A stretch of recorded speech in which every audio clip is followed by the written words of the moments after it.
ଆସିଲା ବଡ଼ ଖବର। ଏହି ରଜରେ ମିଳିବ 10,000 ଟଙ୍କା ସୁଭଦ୍ରା ସହାୟତା। ବଡ଼ ସୂଚନା ଦେଲେ ପ୍ରଭାତୀ ପରିଡ଼ା। ନମସ୍କାର ଦର୍ଶକ ବନ୍ଧୁ, ଆପଣମାନେ ଦେଖୁଛନ୍ତି ଡିଜେ ଓଡ଼ିଆ ନ୍ୟୁଜ୍। ଆଜି ଆମେ ନେଇ ଆସିଛୁ ସୁଭଦ୍ରା ଯୋଜନାକୁ ନେଇ ଏକ ବଡ଼ ଖବର ଉପରେ। ରଜ ପର୍ବ ଅବସରରେ ସୁଭଦ୍ରା ଯୋଜନା ହିତାଧିକାରୀଙ୍କ ପାଇଁ ଆସିଛି ଖୁସି ଖବର। ଉପମୁଖ୍ୟମନ୍ତ୍ରୀ ପ୍ରଭାତୀ ପରିଡ଼ାଙ୍କ ବୟାନ ପରେ ରାଜ୍ୟର ଲକ୍ଷ ଲକ୍ଷ ମହିଳା ମଧ୍ୟରେ ଆଶା ଓ ଉତ୍ସାହ ବଢ଼ିଯାଇଛି। ସୂଚନା ଅନୁସାରେ ସୁଭଦ୍ରା ଯୋଜନାର ଯେଉଁ ମହିଳାମାନେ ଯୋଗ୍ୟ ହିତାଧିକାରୀ ଅଟନ୍ତି ସେମାନଙ୍କୁ ରଜ ପର୍ବ ସମୟରେ ଆର୍ଥିକ ସହାୟତା ପ୍ରଦାନ କରାଯିବ। ଏହି ଟଙ୍କା ସିଧାସଳଖ ବ୍ୟାଙ୍କ ଖାତାକୁ ଡିବିଟି ମାଧ୍ୟମରେ ପଠାଯିବ, ଯାହା ଫଳରେ ମହିଳାମାନେ ରଜ ପର୍ବକୁ ଅଧିକ ଆନନ୍ଦର ସହ ପାଳନ କରିପାରିବେ। ସୁଭଦ୍ରା ଯୋଜନା ହେଉଛି ରାଜ୍ୟ ସରକାରଙ୍କ ଏକ ମହତ୍ୱାକାଂକ୍ଷୀ ଯୋଜନା। ଏହି ମାଧ୍ୟମରେ ମହିଳାମାନଙ୍କ ଆର୍ଥିକ ସଶକ୍ତିକରଣ ଓ ସ୍ୱାବଲମ୍ବନକୁ ଗୁରୁତ୍ୱ ଦିଆଯାଉଛି। ରାଜ୍ୟର କୋଟି କୋଟି ମହିଳା ଏହି ଯୋଜନାରୁ ଉପକୃତ ହେଉଛନ୍ତି। ଏବେ ପ୍ରଶ୍ନ ଉଠୁଛି, କେଉଁମାନେ ପାଇବେ ଏହି ଟଙ୍କା? ଯେଉଁ ମହିଳାମାନଙ୍କର ଆବେଦନ ସଫଳ ହୋଇଛି, ବ୍ୟାଙ୍କ ଖାତା ଆଧାର ସହିତ ଲିଙ୍କ ଅଛି ଏବଂ ଡିବିଟି ସକ୍ରିୟ ଅଛି, ସେମାନେ ଏହି ସହାୟତା ପାଇବାର ସମ୍ଭାବନା ରହିଛି। ସରକାରୀ ତାଲିମରେ ନାମ ଥିବା ହିତାଧିକାରୀଙ୍କୁ ପ୍ରାଥମିକତା ମିଳିବ। ଅନ୍ୟପଟେ ଯେଉଁମାନଙ୍କ ବ୍ୟାଙ୍କ ଖାତାରେ ତ୍ରୁଟି ରହିଛି, ଆଧାର ଲିଙ୍କ ହୋଇନାହିଁ କିମ୍ବା ଇକେୱାଇସି ସମ୍ପୂର୍ଣ୍ଣ ହୋଇନାହିଁ, ସେମାନଙ୍କ ଟଙ୍କା ଆସିବାରେ ବିଳମ୍ବ ହୋଇପାରେ। ସେଥିପାଇଁ ସମସ୍ତ ହିତାଧିକାରୀଙ୍କୁ ନିଜ ତଥ୍ୟ ଯାଞ୍ଚ କରିନେବାକୁ ପରାମର୍ଶ ଦିଆଯାଉଛି। ରଜ ପର୍ବ ଓଡ଼ିଶାର ସବୁଠାରୁ ବଡ଼ ଗଣପର୍ବ ହୋଇଥିବାରୁ ମହିଳାମାନଙ୍କ ପାଇଁ ଏହି ସହାୟତା ବିଶେଷ ମହତ୍ତ୍ୱ ରଖୁଛି। ଏହି ଟଙ୍କା ମିଳିଲେ ଅନେକ ପରିବାର ରଜ ବଜାର, ନୂଆ ବସ୍ତ୍ର ଓ ପର୍ବ ପାଳନରେ ସହାୟତା ପାଇପାରିବେ। ତେବେ ଦର୍ଶକ ବନ୍ଧୁ, ସୁଭଦ୍ରା ଯୋଜନାର ଏହି ବଡ଼ ଅପଡେଟକୁ ନେଇ ଆପଣଙ୍କ ମତ କ'ଣ, ଆମକୁ ନିଶ୍ଚିନ୍ତ ଜଣାନ୍ତୁ। ସୁଭଦ୍ରା ଯୋଜନାକୁ ନେଇ ରାଜ୍ୟର ଲକ୍ଷ ଲକ୍ଷ ମହିଳାଙ୍କ ମନରେ ଏବେ ଗୋଟିଏ ପ୍ରଶ୍ନ, ଯଦି ରଜ ପର୍ବରେ ସୁଭଦ୍ରା ଟଙ୍କା ଆସେ ତେବେ କାହାକୁ ମିଳିବ? ଆଜିର ଏହି ରିପୋର୍ଟରେ ଆମେ ସେହି ବିଷୟରେ ବିସ୍ତାର ଭାବରେ ଜାଣିବା। ଦର୍ଶକ ବନ୍ଧୁ, ସର୍ବପ୍ରଥମେ ଜାଣି ରଖନ୍ତୁ ଯେ ସୁଭଦ୍ରା ଯୋଜନାରେ କେବଳ ଯୋଗ୍ୟ ହିତାଧିକାରୀଙ୍କୁ ହିଁ ଟଙ୍କା ମିଳିବ। ଅର୍ଥାତ୍ ଯେଉଁ ମହିଳାମାନଙ୍କର ଆବେଦନ ଗ୍ରହଣ କରାଯାଇଛି ଏବଂ ସରକାରୀ ରେକର୍ଡରେ ନାମ ରହିଛି, ସେମାନଙ୍କୁ ପ୍ରାଥମିକତା ମିଳିବ। ଏହାଛଡ଼ା ଯେଉଁ ମହିଳାଙ୍କ ବ୍ୟାଙ୍କ ଖାତା ଆଧାର ସହିତ ଲିଙ୍କ ହୋଇଛି ଏବଂ ଡିବିଟି ବ୍ୟବସ୍ଥା ସକ୍ରିୟ ରହିଛି, ସେମାନଙ୍କ ଖାତାକୁ ଟଙ୍କା ସିଧାସଳଖ ପଠାଯାଇପାରେ, କାରଣ ସରକାର ଡିବିଟି ମାଧ୍ୟମରେ ଟଙ୍କା ପ୍ରଦାନ କରୁଛନ୍ତି। ସେହିପରି ଯେଉଁ ମହିଳାମାନେ ପୂର୍ବରୁ ସୁଭଦ୍ରା ଯୋଜନାର କିସ୍ତି ପାଇଛନ୍ତି ଏବଂ ସେମାନଙ୍କ ତଥ୍ୟରେ କୌଣସି ତ୍ରୁଟି ନାହିଁ, ସେମାନଙ୍କୁ ମଧ୍ୟ ପରବର୍ତ୍ତୀ ସହାୟତା ମିଳିବାର ସମ୍ଭାବନା ଅଧିକ। ଅନ୍ୟପଟେ ଯେଉଁ ମହିଳାମାନେ ନୂଆ ଆବେଦନ କରିଥିଲେ ଏବଂ ଯାଞ୍ଚ ପ୍ରକ୍ରିୟାରେ ସଫଳ ହୋଇଛନ୍ତି, ସେମାନଙ୍କ ନାମ ମଧ୍ୟ ନୂଆ ତାଲିକାରେ ଯୋଡ଼ା ହୋଇଛି। ତେଣୁ ନୂଆ ଆବେଦନକାରୀମାନେ ମଧ୍ୟ ନିଜର ସ୍ଥିତି ଯାଞ୍ଚ କରି ରଖନ୍ତୁ। ଅନେକ ମହିଳା ପଚାରୁଛନ୍ତି, ଯଦି ପୂର୍ବରୁ ଟଙ୍କା ମିଳିନାହିଁ ତେବେ ଏଥର ମିଳିବ କି?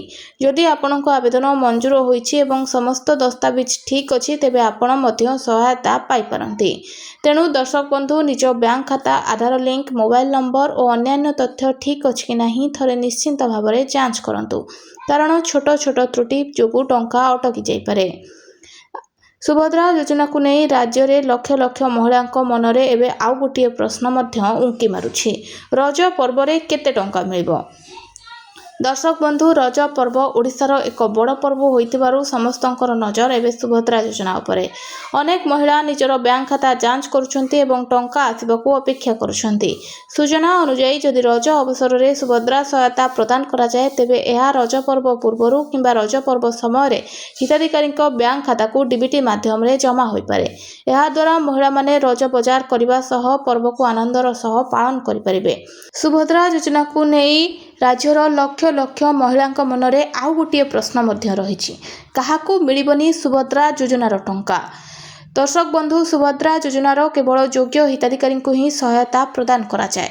ଯେଉଁମାନଙ୍କ ତଥ୍ୟରେ ତ୍ରୁଟି ରହିଛି କିମ୍ବା ଯେଉଁମାନେ ଯୋଗ୍ୟତା ପୂରଣ କରୁନାହାନ୍ତି, ସେମାନଙ୍କ ଟଙ୍କା ଅଟକି ଯାଇପାରେ କିମ୍ବା ମିଳିବ ନାହିଁ। ପ୍ରଥମେ ଯେଉଁ ମହିଳାଙ୍କ ବ୍ୟାଙ୍କ ଖାତା ଆଧାର ସହିତ ଲିଙ୍କ ହୋଇନାହିଁ, ସେମାନଙ୍କ ଖାତାକୁ ଡିବିଟି ମାଧ୍ୟମରେ ଟଙ୍କା ପଠାଇବା ସମ୍ଭବ ହୋଇନପାରେ। ତେଣୁ ଏପରି ସ୍ଥିତିରେ ଟଙ୍କା ମିଳିବାରେ ସମସ୍ୟା ହୋଇପାରେ। ଦ୍ୱିତୀୟରେ, ଯେଉଁ ମହିଳାଙ୍କ ଆବେଦନରେ ନାମ, ଜନ୍ମ ତାରିଖ କିମ୍ବା ଅନ୍ୟ ତଥ୍ୟରେ ତ୍ରୁଟି ରହିଛି, ସେମାନଙ୍କ ଆବେଦନ ଯାଞ୍ଚ ସମୟରେ ଅସୁବିଧା ହୋଇପାରେ, ଫଳରେ ଟଙ୍କା ଅଟକି ଯାଇପାରେ। ତୃତୀୟରେ, ଯେଉଁମାନେ ଇକେୱାଇସି କିମ୍ବା ଅନ୍ୟାନ୍ୟ ଆବଶ୍ୟକ ପ୍ରକ୍ରିୟା ସମ୍ପୂର୍ଣ୍ଣ କରିନାହାନ୍ତି, ସେମାନଙ୍କ ନାମ ତାଲିକାରୁ ବାଦ୍ ପଡ଼ିପାରେ। ଏହାଛଡ଼ା ସରକାରୀ ନିୟମ ଅନୁଯାୟୀ ଯଦି କୌଣସି ଆବେଦନକାରୀ ଯୋଗ୍ୟତା ସର୍ତ୍ତ ପୂରଣ କରୁନାହାନ୍ତି କିମ୍ବା ଯାଞ୍ଚରେ ଅଯୋଗ୍ୟ ବିବେଚିତ ହେଉଛନ୍ତି ତେବେ ସେମାନଙ୍କୁ ସହାୟତା ମିଳିବ ନାହିଁ। ତେଣୁ ଦର୍ଶକ ବନ୍ଧୁ, ଯଦି ଆପଣ ସୁଭଦ୍ରା ଯୋଜନାର ହିତାଧିକାରୀ ଅଟନ୍ତି ତେବେ ନିଜର ବ୍ୟାଙ୍କ ଖାତା, ଆଧାର ଲିଙ୍କ, ମୋବାଇଲ ନମ୍ବର ଏବଂ ଅନ୍ୟାନ୍ୟ ତଥ୍ୟ ଠିକ୍ ଅଛି କି ନାହିଁ ତାହା ନିଶ୍ଚିନ୍ତ ଭାବରେ ଯାଞ୍ଚ କରନ୍ତୁ। କାହାକୁ ଟଙ୍କା ମିଳିବ କିମ୍ବା ମିଳିବ ନାହିଁ ତାହା ସରକାରଙ୍କ ଆଧିକାରିକ ତାଲିକା ଓ ଯାଞ୍ଚ ପ୍ରକ୍ରିୟା ଉପରେ ନିର୍ଭର କରେ। ସୁଭଦ୍ରା ଯୋଜନା ଟଙ୍କାକୁ ନେଇ ଅନେକ ମହିଳାଙ୍କ ମନରେ ଆଉ ଗୋଟିଏ ପ୍ରଶ୍ନ ମଧ୍ୟ ରହିଛି, କ'ଣ କଲେ ସୁଭଦ୍ରା ଟଙ୍କା ମିଳିବ? ତେବେ ଆଜିର ଏହି ରିପୋର୍ଟରେ ଆମେ ଜାଣିବା କେଉଁ କେଉଁ କଥା ଉପରେ ଧ୍ୟାନ ଦେଲେ ଟଙ୍କା ପାଇବାର ସମସ୍ୟା ହେବ ନାହିଁ। ଦର୍ଶକ ବନ୍ଧୁ, ସର୍ବପ୍ରଥମେ ନିଜର ବ୍ୟାଙ୍କ ଖାତା ସହିତ ଆଧାର ଲିଙ୍କ ହୋଇଛି କି ନାହିଁ ଯାଞ୍ଚ କରନ୍ତୁ, କାରଣ ସରକାର ଡିବିଟି ମାଧ୍ୟମରେ ସିଧାସଳଖ ବ୍ୟାଙ୍କ ଖାତାକୁ ଟଙ୍କା ପଠାଉଛନ୍ତି। ଯଦି ଆଧାର ଲିଙ୍କ ନଥାଏ ତେବେ ଟଙ୍କା ଜମା ହେବାରେ ଅସୁବିଧା ହୋଇପାରେ। ଦ୍ୱିତୀୟରେ, ନିଜ ମୋବାଇଲ ନମ୍ବର ଆଧାର ଓ ବ୍ୟାଙ୍କ ଖାତା ସହିତ ସଠିକ୍ ଭାବରେ ସଂଯୁକ୍ତ ଅଛି କି ନାହିଁ ଦେଖନ୍ତୁ। ଅନେକ ସମୟରେ ଭୁଲ ନମ୍ବର କିମ୍ବା ପୁରୁଣା ନମ୍ବର ଥିବାରୁ ସମସ୍ୟା ହୋଇଥାଏ। ତୃତୀୟରେ, ଯଦି ଆପଣ ଆବେଦନରେ ନାମ, ଠିକଣା, ଜନ୍ମ ତାରିଖ କିମ୍ବା ଅନ୍ୟ ତଥ୍ୟରେ ତ୍ରୁଟି ଅଛି ତେବେ ତୁରନ୍ତ ସଂଶୋଧନ କରନ୍ତୁ। ଛୋଟ ତ୍ରୁଟି ପାଇଁ ମଧ୍ୟ ଟଙ୍କା ଅଟକି ଯାଇପାରେ। ଚତୁର୍ଥରେ, ଯଦି EKYC କିମ୍ବା ଅନ୍ୟ କୌଣସି ଯାଞ୍ଚ ପ୍ରକ୍ରିୟା ବାକି ରହିଛି ତାହାକୁ ସମ୍ପୂର୍ଣ୍ଣ କରନ୍ତୁ। ଯେଉଁମାନଙ୍କ ସମସ୍ତ ତଥ୍ୟ ଠିକ୍ ଅଛି ଏବଂ ଯୋଗ୍ୟ ହିତାଧିକାରୀ ତାଲିକାରେ ନାମ ରହିଛି ସେମାନଙ୍କୁ ସହାୟତା ମିଳିବାର ସମ୍ଭାବନା ଅଧିକ। ତେଣୁ ଦର୍ଶକ ବନ୍ଧୁ, ବ୍ୟାଙ୍କ ଖାତା, ଆଧାର ଲିଙ୍କ, ଡିବିଟି ସ୍ଥିତି ଏବଂ ଆବେଦନର ସମସ୍ତ ତଥ୍ୟ ଥରେ ନିଶ୍ଚିନ୍ତ ଭାବରେ ଯାଞ୍ଚ କରନ୍ତୁ। ଏହାଦ୍ୱାରା ଟଙ୍କା ପାଇବାରେ କୌଣସି ଅସୁବିଧା ହେବ ନାହିଁ। ଏହା ଥିଲା ସୁଭଦ୍ରା ଯୋଜନାର ଟଙ୍କା ପାଇବା ପାଇଁ କ'ଣ କରିବା ଦରକାର ସେ ବିଷୟରେ ସମ୍ପର୍କରେ ବିସ୍ତୃତ ରିପୋର୍ଟ। ଅଧିକ ଅପଡେଟ୍ ପାଇଁ DJ ଓଡ଼ିଆ ନ୍ୟୁଜ୍ ସହ ଯୋଡ଼ି ରୁହନ୍ତୁ। ଚ୍ୟାନେଲରେ ନୂଆ ଥିଲେ ଚ୍ୟାନେଲକୁ ସବସ୍କ୍ରାଇବ୍ କରନ୍ତୁ।